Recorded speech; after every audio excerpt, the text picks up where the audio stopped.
নাৰায়ণপুৰ প্ৰাথমিক শিক্ষা খণ্ডৰ এলেকাৰ ঢলপুৰত এখন বিদ্যালয় একত্ৰীকৰণৰ বিৰুদ্ধে তীব্ৰ প্ৰতিবাদ সাব্যস্ত কৰে একাংশ স্থানীয় ৰাইজে। এৰাপথাৰ প্ৰাথমিক বিদ্যালয়খন গণকদলনী প্ৰাথমিক বিদ্যালয়ৰ লগত একত্ৰীকৰণ কৰাত জাঙুৰ খাই উঠিছে অঞ্চলটোৰ লোকসকল। 1978 চনতে অঞ্চলটোৰ ৰাইজে গাঁঠিৰ ধন ভাঙি প্ৰতিষ্ঠা কৰা বিদ্যালয়খন হঠাৎ এনেদৰে আন বিদ্যালয়ৰ লগত একত্ৰীকৰণ কৰিব বিচৰা কাৰ্য কোনোপধ্যে মানি ল'ব বিচৰা নাই অঞ্চলটোৰ ৰাইজে। উল্লেখ্য যে গাঁওখনৰ সন্মুখেৰে পাৰ হৈ গৈছে ৰেল লাইন পাৰ হৈ কণ ছাত্ৰ ছাত্ৰীসকলক কোনোপধ্যে প্ৰায় 1 কিলোমিটাৰ দূৰত্বত অৱস্থিত গণকদলনী প্ৰাথমিক বিদ্যালয়লৈ পঠিয়াব নোৱাৰি। আনহাতে অনুসূচিত লোকৰ বাসতি প্ৰধান গাঁওখনত বিদ্যালয়খনেই একমাত্ৰ ৰাজহুৱা অনুষ্ঠান। প্ৰথম কথা হ'ল এই বিদ্যালয়খন যে দেখিছে, এই বিদ্যালয়খন অতিকৈ পিছপৰা অনুসূচিত জাতিৰ অধ্যুষিত অঞ্চলত এই বিদ্যালয়খন অৱস্থিত আৰু ইয়াৰ বেছি সংখ্যক ছাত্ৰ ছাত্ৰী হৈছে অনুসূচিত জাতিৰ। এতিয়া কথা হ'ল এই বিদ্যালয়খন আমাৰ এই খুৰাদেউহঁতে ককাদেউতাহঁতে অতি কষ্ট ত্যাগ কৰি কোনোবাই বাঁহ এডাল, কোনোবাই খেৰ এডাল, কোনোবাই মাটি অকণমান দান কৰি এই বিদ্যালয়সমূহ প্ৰতিষ্ঠা কৰিছিলে। কিন্তু বৰ্তমান সময়ত বিজেপি চৰকাৰ প্ৰায় হিমন্ত বিশ্ব শৰ্মা চৰকাৰ প্ৰায় এফালে যি গ্ৰাম্য অঞ্চলৰ বিদ্যালয়, এই গ্ৰাম্য অঞ্চলৰ বিদ্যালয়সমূহ ধ্বংসযজ্ঞ চলাই গৈছে। গতিকে আমি অসম চৰকাৰক আমি দাবী জনাইছোঁ, এই একত্ৰীকৰণৰ নামত যি বিদ্যালয় ধ্বংসযজ্ঞ প্ৰক্ৰিয়া, এই ধ্বংসযজ্ঞ প্ৰক্ৰিয়া শীঘ্ৰে বন্ধ কৰক।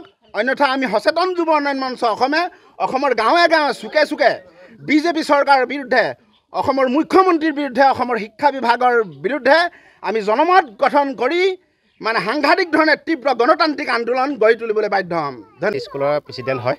আজি এমালগেশ্যন যিদিনাৰ পৰা আমাৰ গণকদলনীৰ লগত আৰম্ভ কৰিলে সেইদিনাৰ পৰা আমাৰ বিদ্যালয়ত ক্লাছ হোৱা নাই আৰু আমাৰ ছাত্ৰ ছাত্ৰীসকল পাঠদানৰ পৰা বঞ্চিত হৈ আছে। সেয়েহে আমি অসম চৰকাৰ আৰু শিক্ষা বিভাগক অনুৰোধ জনাইছোঁ যাতে আমাৰ ইয়াত 3জন শিক্ষক আছিলে, 3জনৰ ঠাইত এজন শিক্ষক হ'লেও দি পাঠদানটি চলাই দিবৰ কাৰণে আমি অনুৰোধ জনাইছোঁ। স্কুলখন আমি ইয়াৰ পৰা নিয়াটো বিচৰা নাই, কাৰণ কেলৈ এই স্কুলখন স্থাপিত কৰোঁতে আমি নিজে পথাৰত নৰা কাটি ভলুকা বা বাৰীৰ পৰা বিচাৰি আনি মহিলাই আৰু পুৰুষসকলক লৈ পেলাই এই স্কুলখন আমি প্ৰতিষ্ঠা কৰিছিলোঁ। আৰু এতিয়া আমাৰ ইমান অসুবিধা, কাৰণ কেলৈ এইফালে ৰেল লাইন বিজি, আকৌ এইপিনে কি একো তাঁৰ দিছে, কিবা দিছে, আমি খালী ভৰিয়ে ল'ৰা ছোৱালী পাৰ কৰিব নোৱাৰোঁ। আৰু কৰ্তৃপক্ষই আমাক জনাইছে বৰষুণৰ বতৰত আপোনালোকে ইয়াত নুঠিব আৰু ল'ৰা ছোৱালীকো। বিপুৰীয়াৰ পৰা মাধুৰ্য দাস, জয়ন্ত হাজৰিকাৰ ৰিপৰ্ট, এনি ভাৰত 24। নমস্কাৰ, মই অজয় ফুকন আৰু এইখিনিতে সমূহ এনি ভাৰত চেনেলটোৰ যিসকল কৰ্মকৰ্তা আছে সকলোৰে মোৰ ফালৰ পৰা শুভেচ্ছা জ্ঞাপন কৰিছোঁ। অসমৰ আচলতে সংবাদ জগতত নতুনকৈ আচলতে এটি আত্মপ্ৰকাশ ঘটিছে আমাৰ নিউজ চেনেল এনি ভাৰত, আৰু এনি ভাৰতৰ এটা খুব ধুনীয়া এটা অনুষ্ঠান হ'বলৈ গৈ আছে।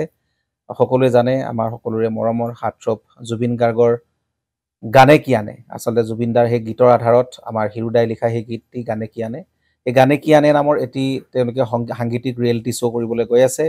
আৰু 15 আগষ্টৰ পৰা গোটেই আৰম্ভ হ'ব। প্ৰথম অডিশ্যন অসমৰ ধেমাজি জিলাত আৰম্ভ কৰিব।